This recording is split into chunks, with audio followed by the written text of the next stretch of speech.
des Chanel, je n'en veux pas. Donnez-moi une limousine, j'en ferai quoi? Offrez-moi du personnel, j'en ferai quoi? Un manoir à Neuchâtel, c'est pas pour moi. Offrez-moi la tour Eiffel, j'en ferai quoi?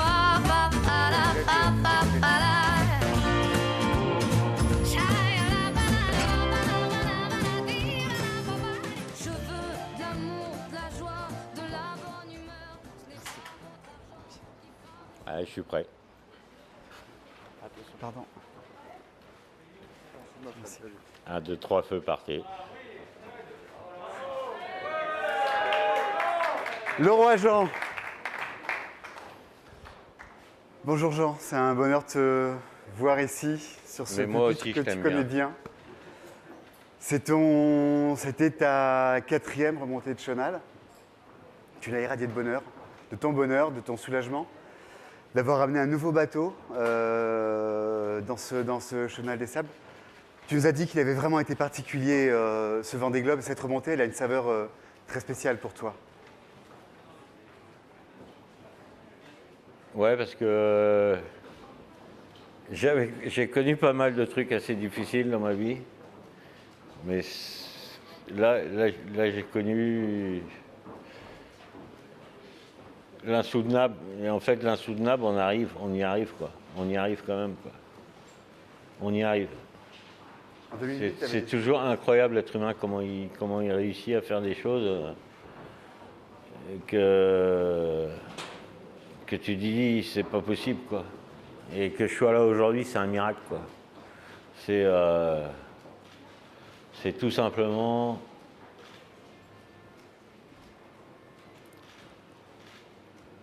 incroyable, quoi. Incroyable. Alors en plus, il y a le classement. Ce putain de classement. Qu'il y a un moment, tu t'en fous complètement du classement. Ce qu'il faut, c'est que tu arrives. Et en plus, avant-hier, j'étais 8e. Après, je me retrouve 6e. Et là, je finis 4e. Alors là, j'ai pas eu beaucoup de chance dans ma vie. Mais alors, pour ce coup-là, on peut dire que là, j'étais servi. Bon, j'ai attaqué, hein. Mais depuis les Açores, c'est sûr que j'ai un peu mis le pied dedans. Mais bon. Ce que tu as vécu là sur Vendée, c'est plus dur qu'en 2008 ? Comment ? Ce que tu as vécu là sur Vendée, c'est plus dur que ce que tu as vécu lors de ton chavirage ? Ah oui. Ah bah oui, parce que le chavirage, si tu veux, c'est un truc, en fait. Tu es sur un bateau, il chavire. 19 heures après, il y a Vincent qui vient te chercher. Ce n'est que 19 heures. Ce n'est pas un mois et demi. Tous les jours, chaque heure, chaque vague. Tu nous racontes ? Comment ? Tu nous racontes ? Bah, c'est-à-dire que quand j'ai débarqué Kevin sur le Nevos, j'étais dans le front chaud. Et puis le lendemain, je vais voir à l'avant, le bateau était délaminé. Donc quand tu as la coque, si tu veux, qui bouge de 5 cm comme ça et que tu as la mousse qui craque, tu te dis putain, ça va péter d'un moment à l'autre, quoi. Si ça pète, tu coules. Et là où on était, si tu veux, il fallait que je trouve une solution. Donc j'ai réparé une première fois avec des cloisons, j'ai découpé les ballages avec du carbone jusqu'au cou. Pas assez de résine, évidemment. Au final, il me reste un demi-tube de Sika, même pas. Donc ça veut dire que ça l'a fait quand même. Et après ça a repété quand on a eu... on est monté nord à un moment avec beaucoup de mer. Ceux qui ont vécu ça, ils doivent s'en rappeler. Là, ça a repété. Donc, arrêt deuxième fois, réparation, temps de séchage. Et là, c'est chaque jour, tu te dis, il ne faut pas que ça tape. Chaque heure, tu te dis, je voulais plus aller devant. Et avant-hier, j'ai dit, je me remets plus les pieds devant, je ne peux plus. Et, parce que tu ouvres la trappe, tu regardes avec ta pile, putain, ça a tenu, et tout ça tous les jours. Chaque vague, tu te dis, putain, Donc dès que ça tape un peu trop, tu dis, moi, de toute façon, j'utilisais plus les ballasts. Déjà, j'avais découpé le ballast milieu, donc je ne risquais pas de l'utiliser. Il fallait mieux pas que j'ouvre la vanne, parce que sinon je coulais. Mais le ballast arrière, je l'utilisais plus pour que ça tape pas. J'avais chargé l'avant, j'avais mis tous les voiles à l'avant pour que le bateau tape moins. Et voilà. Et me voilà là, et je suis arrivé. Et Hubert m'a ramené. Et moi, je l'ai aidé à me ramener. C'est à quel niveau du bateau? C'est à l'avant tribord. Heureusement que toute la remontée était sur bâbord. Et donc voilà. Sur une surface de quelle dimension? Comment? Sur une quelle dimension de surface? Ou de longueur? 1m40 par 700. Mais après, ça peut se propager. Si jamais tu trouves pas la solution, parce que réparer un truc qui bouge comme ça, tu vois, pour le stabiliser déjà, pour faire les injections de résine, donc c'est tout un bordel. Tu as senti qu'il y avait une rupture, une casse ou... Comment? Tu as senti que ça avait cassé, que tu avais touché? À un moment, tu ouvres la trappe, tu entends... tu dis, oh putain, là c'est pas bon. Et puis, bon, je suis un peu du métier, donc je sais de quoi on cause, quoi. Mais bon, c'est des histoires, en fait, que je ne vais pas raconter avant parce que ça ne servait à rien. Maintenant que je suis là, au moins, c'est fait. Et puis, voilà, quoi. Ça, c'est derrière. Voilà ce pourquoi je dis que c'était très difficile, très dur. C'était de la grosse mer quand ça a pété ou... Ah mais je sais pas quand ça a pété. Ça a pété peut-être sur le reaching quand Kevin a pété aussi, peut-être voilà, peut-être au fur et à mesure, peut-être on ne sait pas en fait. Et on s'en fout d'ailleurs, au final.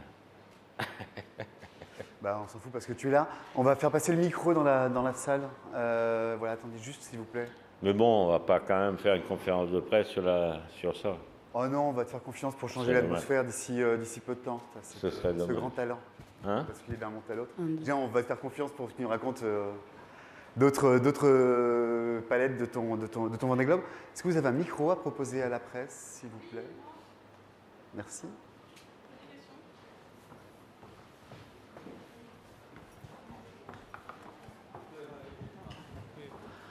Ouais, Jean, est-ce que tu repartiras? Parce que ce que tu nous racontes là, est-ce que c'était le Vendée Globe pas de trop, mais est-ce que vraiment t'en ras la casquette, quoi? Plus envie d'y aller, quoi. Trop dur. J'en sais rien. Là, je suis à chaud. C'est sûr, tu me dis repars demain, non. Ça, c'est sûr. Maintenant, c'est à chaud. De toute façon, cette question-là, on me la pose à chaque fois. Que ce soit cassé ou pas. C'est quelque chose de très banal. À chaque fois, on te demande ça. Est-ce que tu repartiras? En fait, t'en sais rien. T'imagines, là, je viens de passer la ligne d'arrivée, là, il y a 5-6 heures, je sais pas combien. Là, je suis content d'être arrivé. Voilà, je suis là. C'est tout. Après, le reste... Ma vie, elle va continuer, elle va changer, voilà. Il va se passer autre chose. Moi, ce projet-là, je suis dessus depuis un sacré moment. Et voilà. Et là, on est là. Tu as pris du plaisir quand même, Jean? Avec du plaisir. Je veux dire, quand tu es stressé du matin au soir, pour savoir si tu vas arriver ou pas. Je peux faire ma langue de bois, mais du plaisir, il n'y en a pas beaucoup.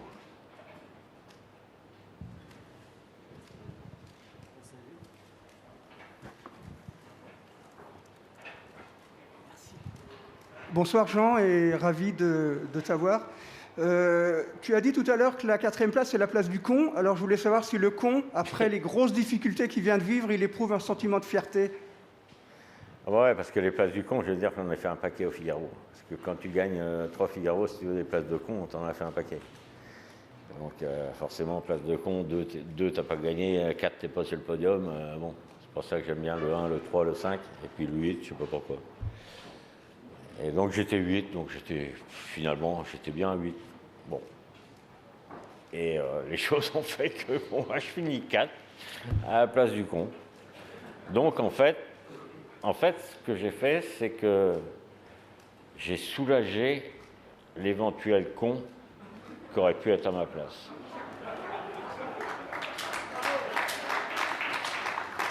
Comme quoi ma générosité n'a pas de limite.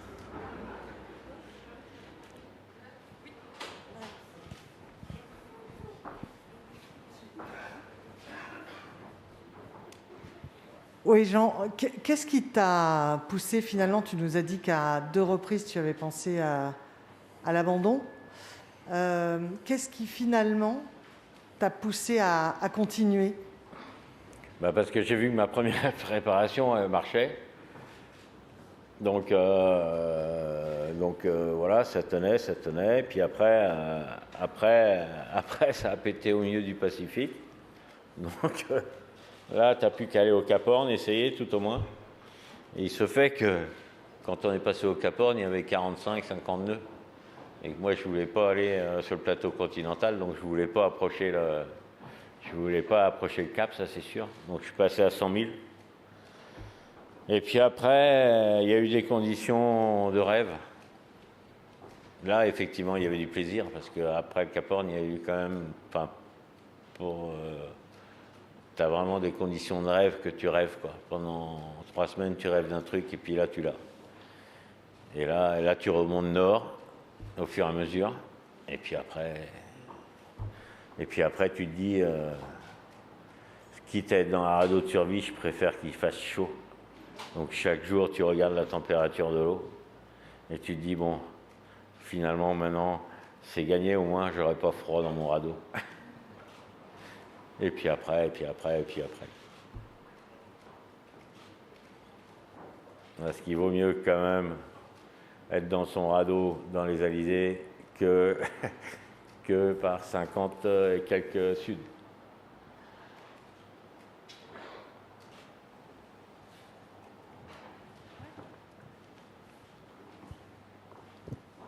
Oui, Jean, bonjour.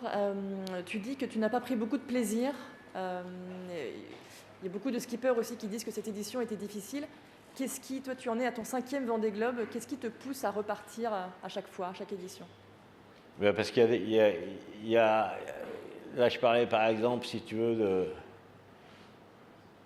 Toutes les choses sont relatives.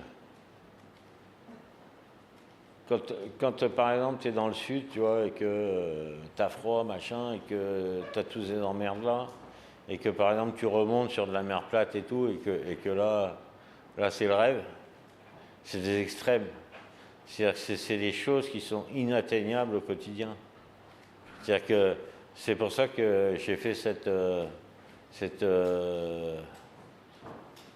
pour ça que la chanson tout à l'heure de Johnny, et ce que j'ai fait, c'est que faut-il connaître le mal pour connaître le bien? Faut-il connaître le malheur pour connaître l'amour? Et ça, c'est des questions que je me suis posées, vraiment, parce que c'était quelque chose de très, très réel. Et la personne qui a écrit toutes ces chansons pour Johnny, notamment celle-là, c'est ça. Parce que les extrêmes, c'est vraiment c'est vraiment ça, une bonne partie du Vendée Globe. C'est-à-dire que tu passes de moments hier, le hier et le lendemain n'ont rien à voir sur un Vendée Globe. Et à chaque jour. Alors après, si tu commences à cumuler les emmerdes, ça devient l'enfer. Et après, quand t'en sors, etc., ça devient le bonheur. il y a 2 jours, pour moi, c'était c'était assez difficile. Il y a peut-être une semaine ou 2, c'était encore l'horreur. Et là, aujourd'hui, c'est incroyable. C'est incroyable. Cette ligne d'arrivée, qu'il pleuve, qu'il neige, machin, tu t'en fous. Tu as passé la ligne. Tu restes 4 heures, d'Adier dans le bateau. Tu arrives. Et là, tu as tous les gens là qui sont là, qui te témoignent de ce que tu leur as fait vivre. C'est génial. Mais ce n'est pas que génial. C'est génial dans des proportions hors du commun. C'est-à-dire que ce soir, par exemple, dans le chenal, tous les gens qui étaient là, à 2h ou 3h du matin, t'imagines? C'est pas le mec qui se promène pour faire du lèche-vitrine chez Carrefour, quoi. Tu vois, les mecs, ils sont là, quoi. Et tu sens cette âme-là, cette profondeur, cette sincérité. Et ça, c'est beau. Et cette beauté-là, jamais tu peux l'avoir dans d'autres situations. Et ça fait partie de ce pourquoi c'est un plaisir extrême.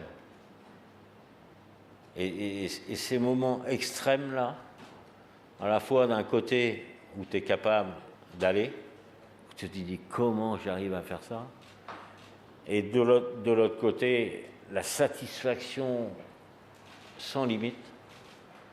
Et je disais toujours, c'est le blanc, c'est le noir, c'est des extrêmes. Et voilà, faut-il connaître la haine pour connaître l'amour? Et à quel niveau? À quel niveau? À quel niveau de haine et à quel niveau d'amour? Et ce niveau, ce différentiel de niveau sur le Vendée Globe, il est incomparable. C'est un truc de dingue. Voilà.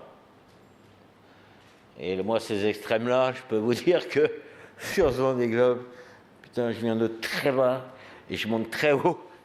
Et le différentiel, là, il est très grand. Je ne peux pas aller plus loin parce que je me suis pété une côte. mais voilà, quoi. Donc voilà.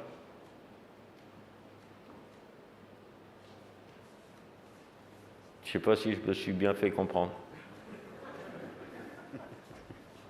Si ? Ouais, Jean, est-ce que tu as conscience de ce que tu suscites à terre auprès des gens, de cet engouement, cette espèce de magie dingue qui est autour de toi? Comment t'expliques ça? Les enfants qui te font une vidéo, le président de la République qui te prend en visio, enfin, on est dans un autre monde. Comment t'expliques ça, toi? Bon, je sais rien, hein, je sais pas. C'est que... Je sais pas. Je l'explique pas, d'ailleurs. Moi, je n'explique rien, en fait. Je n'ai rien à expliquer. Moi, si le président, il m'appelle, il veut me parler, il me parle, et c'est tout. Moi, je lui dis salut Manu, et puis voilà. N'oublie surtout pas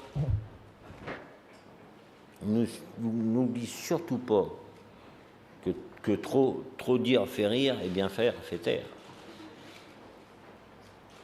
Et ça, il s'en rappelle. Non, c'était très sympa avec Kevin. Et puis voilà. Donc c'est des choses, voilà. Ça fait pas partie des extrêmes, hein, dont je parlais tout à l'heure. Hein. On est d'accord. Hein. Jean, comment tu imagines tes prochains jours de terrien? Je n'ai pas encore imaginé quoi que ce soit. Je sais pas. Je sais pas encore. Qu'est-ce que... Je sais pas. Qu'est-ce que c'est bien de ne pas savoir. Parce que ça dépend des cas. Ne pas savoir, c'est bien. Dans ce côté-là, c'est bien.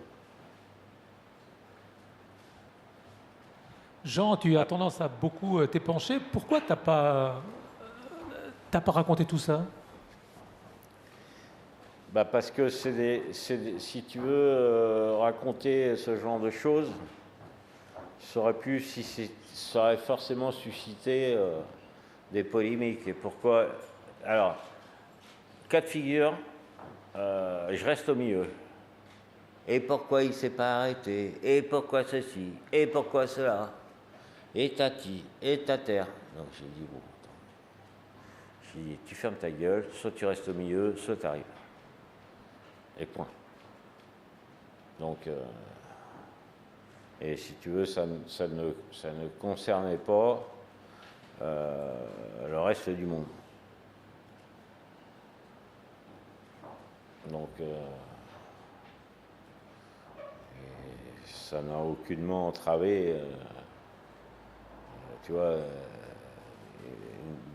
une problématique qui n'est pas nécessaire d'enflammer. Elle est là, elle est présente. Je l'explique comme quelque chose qui est une réalité, mais qui est maintenant derrière. Et si je vous dis ça, c'est parce que vous m'avez posé la question, pourquoi ce Vendée Globe est particulier pour toi et pourquoi il a été si dur. Et voilà. Voilà pourquoi. Jean, ici. Je voudrais savoir, ce bateau, il est à toi, tu l'as travaillé pour être prêt là sur ce Vendée Globe. Pour la suite, tu parlais des jeunes que tu avais eu pas mal de messages avec Anne, de jeunes qui disaient, ben voilà, que tu avais prouvé qu'avec un bateau comme le tien, on était capable de jouer. Est-ce que tu auras envie aussi de transmettre à un jeune, peut-être pour le prochain Vendée Globe ou avec ton bateau? Non, je crois qu'on a fait entre Benjamin Dutreux, Damien sur la piscine, et nous, on a donné confiance aux jeunes que le Vendée Globe est encore accessible. Puisque là, aujourd'hui, ça devient n'importe quoi. Ça devient complètement inaccessible. Quand tu parles de bateaux à 6 millions, 7 millions d'euros, le gamin, il a 25 ans, il regarde ça. Voilà. Ou on t'a tiré au sort dans un casting d'une multinationale, et à ce moment-là, tu peux participer. Et sinon, tu restes sur la touche. Et là, je pense que, ou tout au moins, j'ose espérer que cette édition du Vendée Globe permettra aux organisateurs de regarder le futur d'un autre regard. Et je pense que c'est important et essentiel, parce que les bases du Vendée Globe et les fondements du Vendée Globe étaient l'accessibilité aux PME et l'accessibilité aux jeunes. Et ça, c'est des vraies valeurs. Alors, quand on a dit ça, trop dire fait rire, bien faire fait taire. Et j'espère qu'on va bien faire. Voilà, si j'ai bien répondu à la question. Oui. Tu disais que tu t'étais cassé une côte pendant le... Oui, j'étais en train de pisser dans le seau. Et excuse-moi Damien, mais bon, j'ai la chance d'avoir deux mains. Mais même avec deux... mais même avec deux mains. Donc j'avais une main pour m'accrocher, une main pour le seau. Et puis à un moment, un coup de machin, je vois le seau qui glisse, j'enlève la deuxième main comme un crétin qui tenait au bateau, et puis le seau valdingue, et moi avec le seau, évidemment, ce qui m'en manquait une troisième. Là, je me demande pourquoi on n'a pas trois mains. Et donc voilà pourquoi. Et là que voilà. Mais bon, c'est celle de, je crois que je sais pas laquelle. Mais bon, c'est un peu ce qui est emmerdant, c'est surtout quand tu dors. Pour dormir, c'est chiant, parce que tu n'arrives pas à dormir. Et ça t'est arrivé à quel moment, ça? Oh, ça, c'est pas, il y a 15 jours.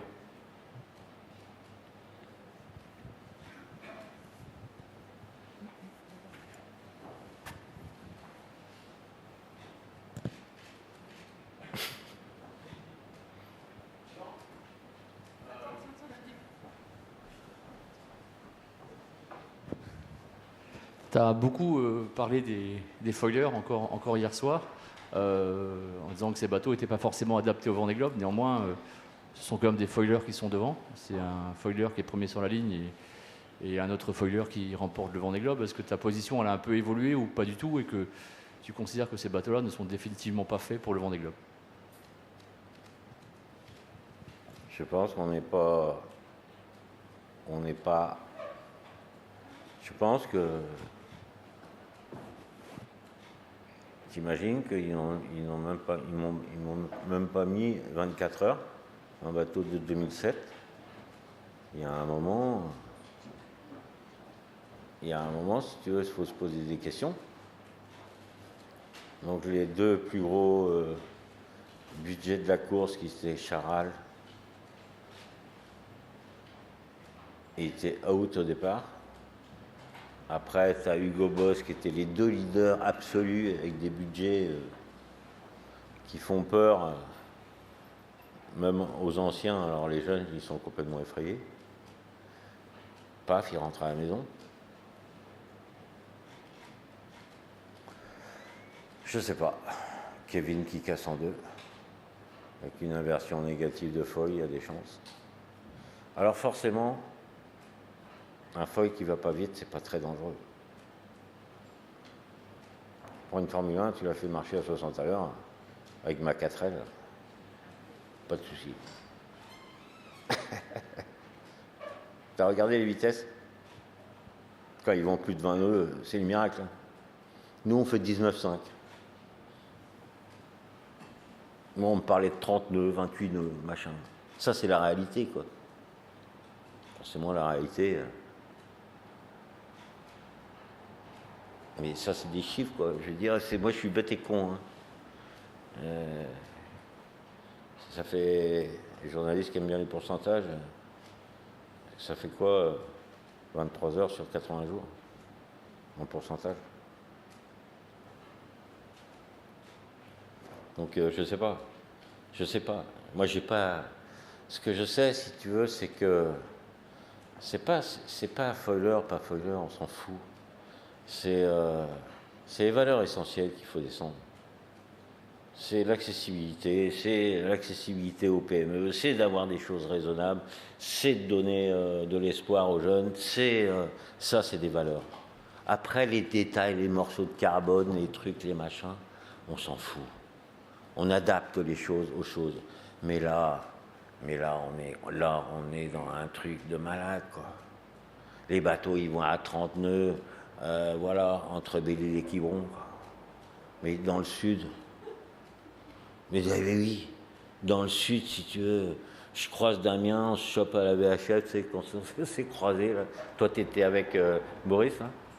Et puis, Damien, il me dit, ouais, moi, je suis depuis 3 ou 4 jours avec lui, puis moi, je descends mieux, lui, il fait un peu plus de cap, et au final, on fait pareil.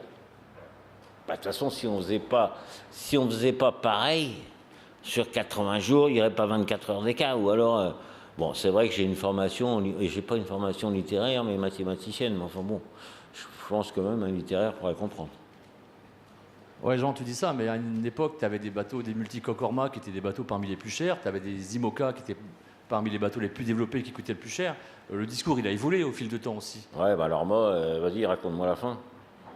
D'accord, mais à l'époque, tu étais dans cette mouvance-là, vous étiez tous avec des bateaux qui coûtaient super cher et qui étaient casse-gueule et qui cassaient. Aujourd'hui, le discours, il a évolué, mais tu as connu cette époque-là. Comment est-ce que tu fais pour empêcher l'inflation des budgets? J'ai connu cette époque-là, mais Lorma, elle s'est cassé la gueule, et bien évidemment, heureusement, heureusement que par exemple en Figaro, on est passé en monotype. Hein. Parce que sinon, les trucs n'existeraient plus. Hein. Cette course-là n'existerait plus. Donc il y a un moment, il faut repenser les choses. Il faut mettre les choses à plat. Je dis pas, je ne connais pas les solutions. Une chose qui est certaine, c'est que dans la période actuelle, dans le moment où on vit aujourd'hui, je pense qu'on n'est pas dans le raisonnable. C'est tout ce que je dis.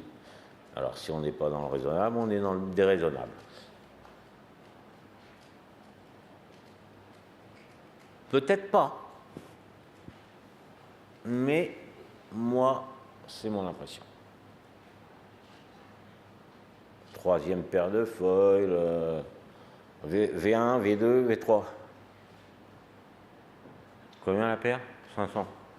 Ok. Toi, c'est le prix de ton bateau. Ah. Combien? Ah bon? Les mecs dans les équipes techniques, ils n'en peuvent plus. Ah, le bateau, il sort, il rentre, il casse. Et on refait. Ah. Alors, vous faites chier? Ouais, on se fait chier parce que il n'y a aucune vision. Donc, chaque fois, on rajoute une couche, une surcouche, une recouche. Ah ouais, la V1, j'ai fait la V1, la V2, la V3.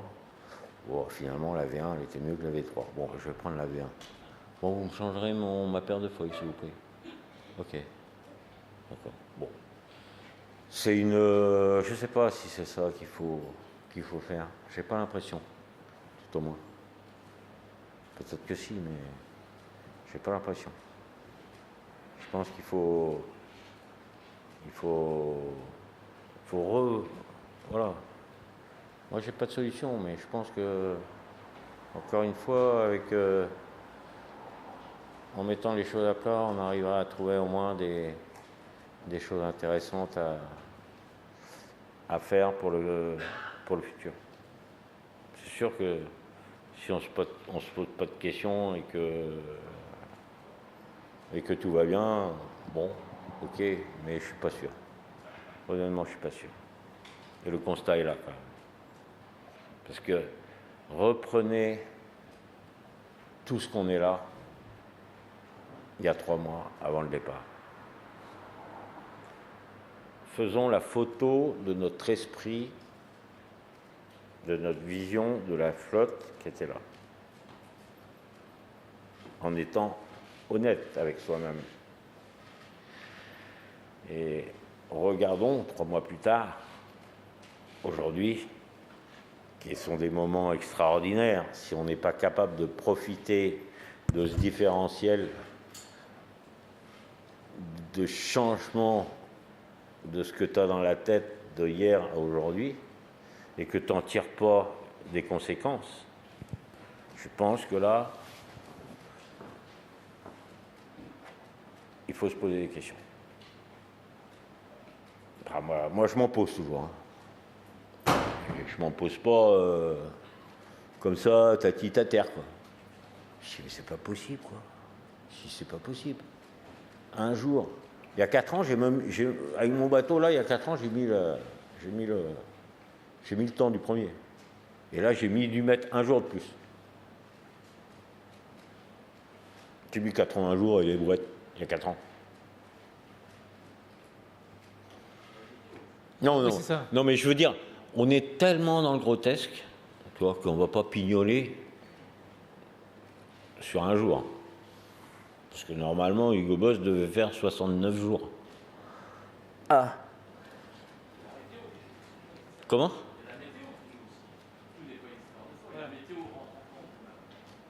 Ouais, enfin, quand tu es capable d'aller à 21 nœuds, si tu veux, si l'autre il est à 18,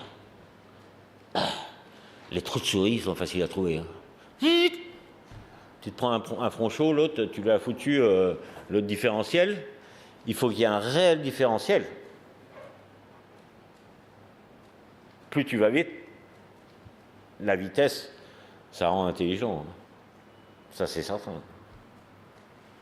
Donc,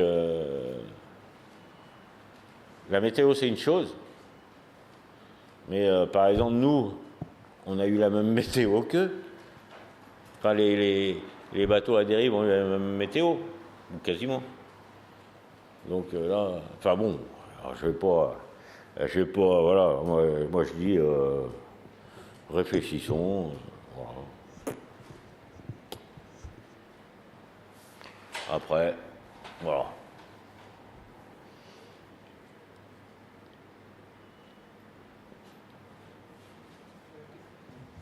Cela dit, Jean, tu as un âge certain. Est-ce que physiquement, ça devient limitatif? Comment? Enfin, tu as un âge certain. Est-ce que physiquement, ça devient limitatif? Enfin, est-ce qu'on peut continuer à faire le Vendée Globe en n'ayant plus 20 ans, 30 ans, 40 ans? Ah non. Alors là, c'est pas limitant du tout. Le facteur physique sur un Vendée Globe, c'est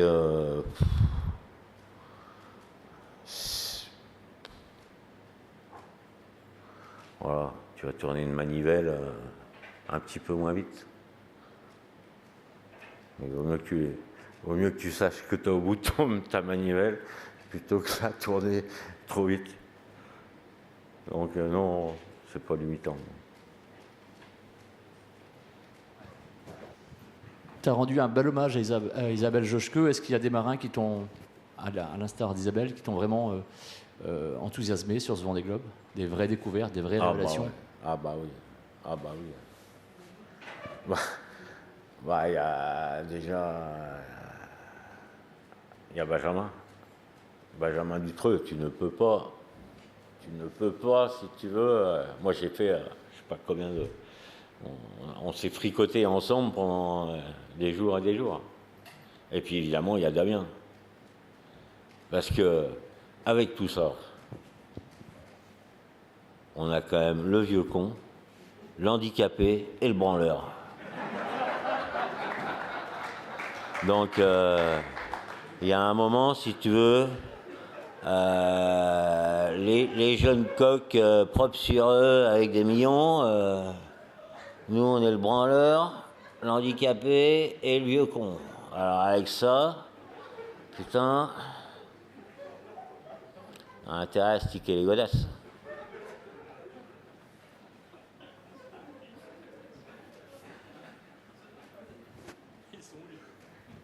Est-ce que Damien est là? Il peut nous dire ce qu'il en pense, peut-être? On attendra Benjamin, mais Damien... J'ai trouvé dommage que Isabelle soit pas là parce que ça aurait fait la gonzesse, quoi.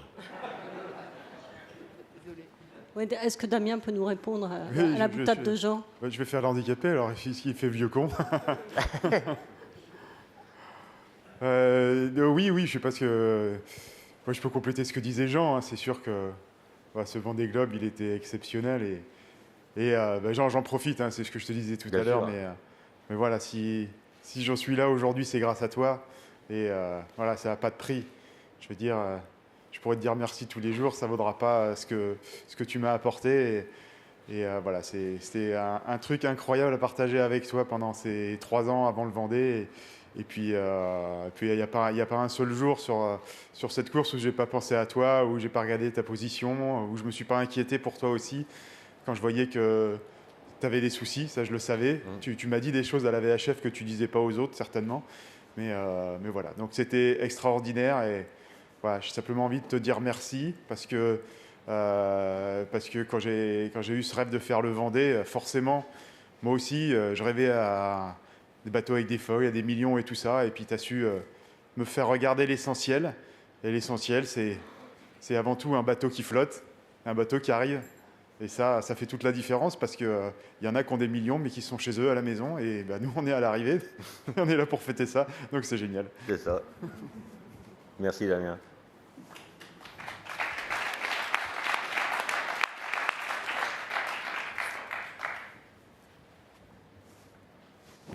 Et pourquoi Benjamin, il te plaît tant, Benjamin Dutreux? Qu'est-ce que tu trouves de bien chez ce jeune homme?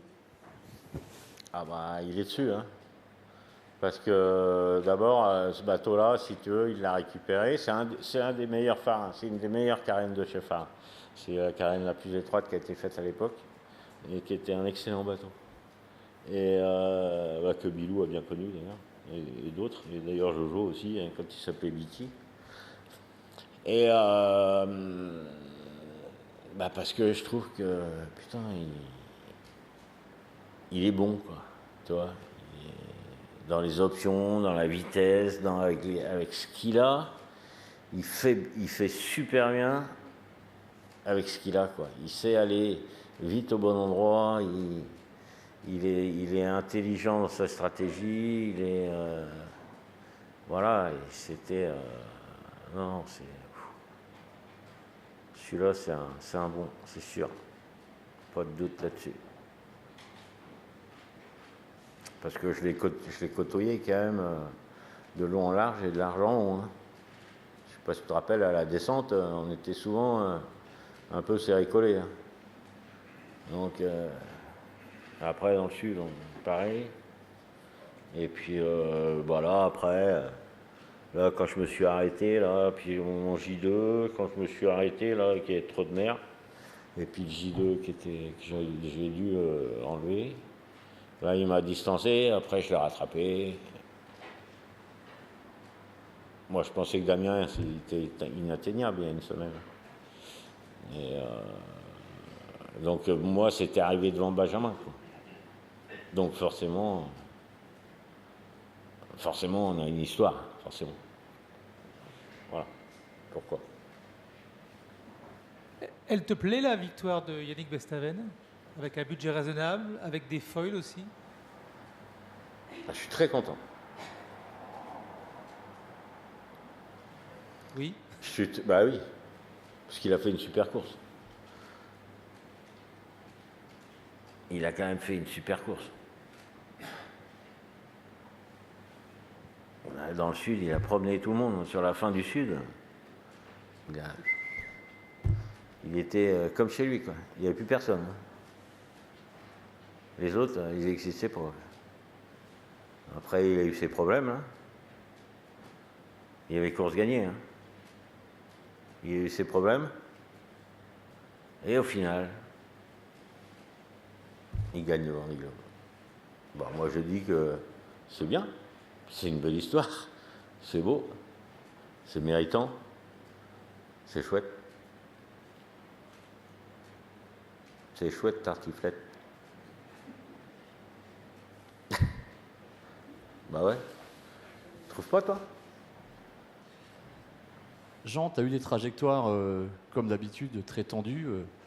Belle stratégie. À aucun moment, tu t'es dit, merde, tiens, si j'avais un bateau un peu plus rapide, j'aurais peut-être pu faire encore mieux. Ah non. Non, si j'avais pas eu mes emmerdes, là, c'est sûr que... c'est sûr que ça m'a handicapé, vraiment. Donc, j'ai pas du tout envie d'avoir un bateau X ou Y plus machin. Celui-là, il me va très bien. Tu aurais presque pu gagner le Vendée Globe. Ah non, mais si on met Paris en bouteille, donc là, on peut aller là-dessus. Hein. Déjà, je fais 4. Attends, j'étais content d'être 8. Hein, donc, putain, en plus, je dis, moi, j'aime bien le 1, le 3, le 5 et le 8. Alors bon, 8, ça m'allait bien. Donc après, on me dit, tu peux faire 6. Bon, 6, bon, ok. Bon, faire 6. 5, ça n'a même pas existé. Non. Ça a dû 5e, la place, elle a dû s'ouvrir pendant 4-5 heures. Et puis, je savais même pas que je pouvais faire ça. Je ne savais pas. C'est ce matin, en fait. Normalement, je devais arriver là, pédale douce. J'étais devant... mon objectif, c'était à Piscille, premier monocoque.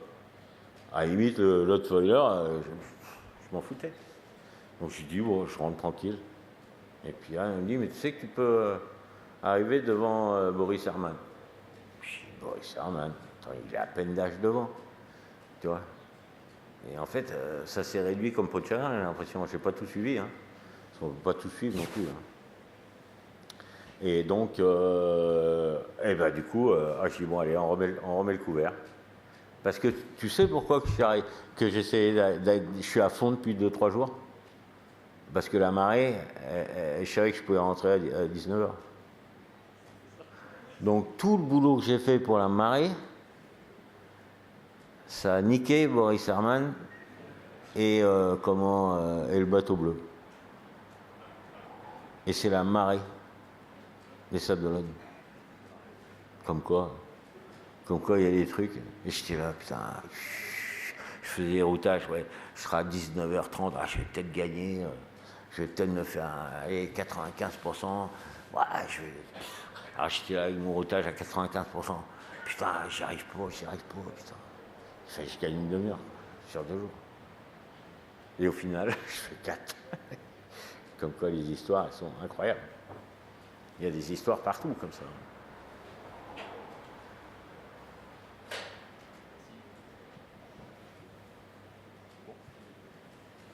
Des questions encore? On a... Bon, s'il n'y a plus de questions, Jean va... Ah, une petite question. Oh là, Son Altesse Jean-Louis Touzet. Mais quoi? Jean-Louis qui a une petite question. Bonjour Jean. Bonjour Jean-Louis. Pour finir le lot des questions, j'aimerais avoir ton avis sur Louis Burton, qui a fait une course très agressive. Ah, incroyable. Et je voulais savoir un peu comment tu l'avais vu et ressenti. Nous, cette nuit dernière était une nuit absolument cinglée. Celle qui ce soir est un peu cinglée quand même. Voilà, donc je voulais juste avoir ton avis sur Louis. Ah ben, je trouve qu'il s'est lâché complètement, le Louis. Il allait dans les bastons les plus... lui, alors, il n'avait pas froid aux yeux. Première partie de l'Indien, il était à ras des portes des glaces. Il était dans la zone rouge tout le temps. Tout le temps. Putain, la moindre merde qu'il a, là où il est, il n'y a pas d'échappatoire. Et il avait une vitesse incroyable. Il a fait une course. Après, il s'arrête à Macquarie. Donc, c'était... Paf, il pète quelque chose. Il y a des problèmes d'électrique. Après, il s'arrête à Macquarie. Moi, quand j'arrive à Macquarie, honnêtement, j'ai failli me payer Macquarie quand même. Parce que je n'avais pas vu Macquarie, tu sais, avec les champs de vent, tu vois pas forcément. Putain. J'étais à 30 000, je fonçais droit sur Macquarie. Et lui, après, derrière, il s'est arrêté à Macquarie. J'aurais bien aimé voir. Et puis, après, il repart, il repart. Again. Allez, vas-y. Moteur, à fond. Paf. Et là, il se retrouve en tête de course.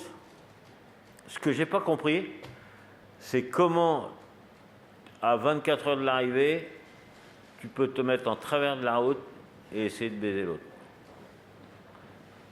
Tu vois, dans l'espace timing, comment à vitesse zéro, si tu veux, même si l'autre fait 5 nœuds rapprochant, là j'ai trouvé ça un peu extrême. Mais bon, il y avait certainement une raison. Mais non, j'ai trouvé qu'il a animé le Vendée Globe de façon extraordinaire, quoi. Il s'est lâché, le Louis. J'ai trouvé que ça avait du caractère. C'est-à-dire que sa course, elle avait vraiment du caractère. Voilà comment j'ai trouvé.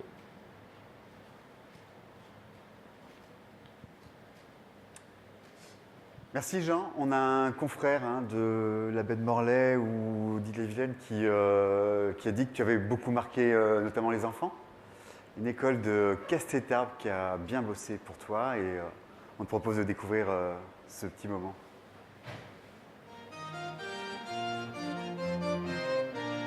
Chaud devant, il y a le mer qui déboule. Sur les océans, il va fendre la houle. C'est le roi Jean qui a pas besoin de rame. Un souffle de vent et il y a Jean qui fout calme. Il fait danser ton joli bateau blanc. Dans les alizés, les 50e hurlants. Dans les dépressions et les anticyclones. Tu passes comme un avion vers les sables d'Olonne. Chaud devant, il y a une mer qui déboule. Sur les océans, il va fendre la houle. C'est le roi Jean qui a pas besoin de rame. Un souffle de vent et il y a Jean qui fout calme. On a percé le mystère sacré, Jean. Comment tu t'es glissé en haut du classement.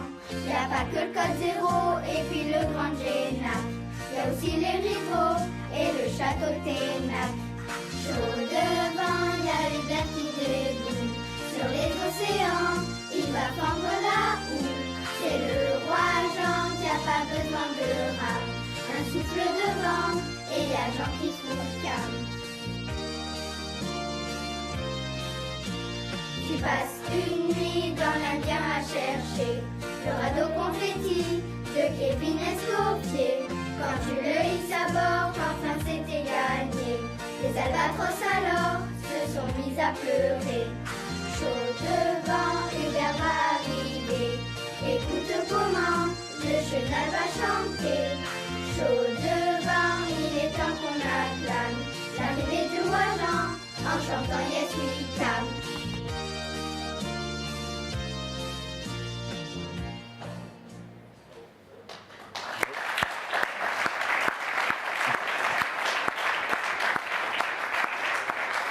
Ça, c'est beau. Merci. Ça fait plaisir.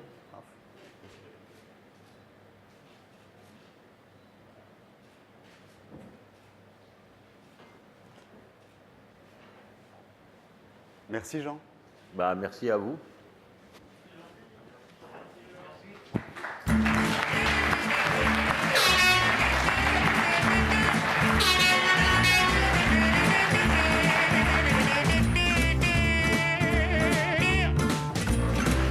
Donnez-moi une suite au Ritz, je n'en veux pas. Des bijoux de chez Chanel, je n'en veux pas. Donnez-moi une limousine, j'en ferai quoi?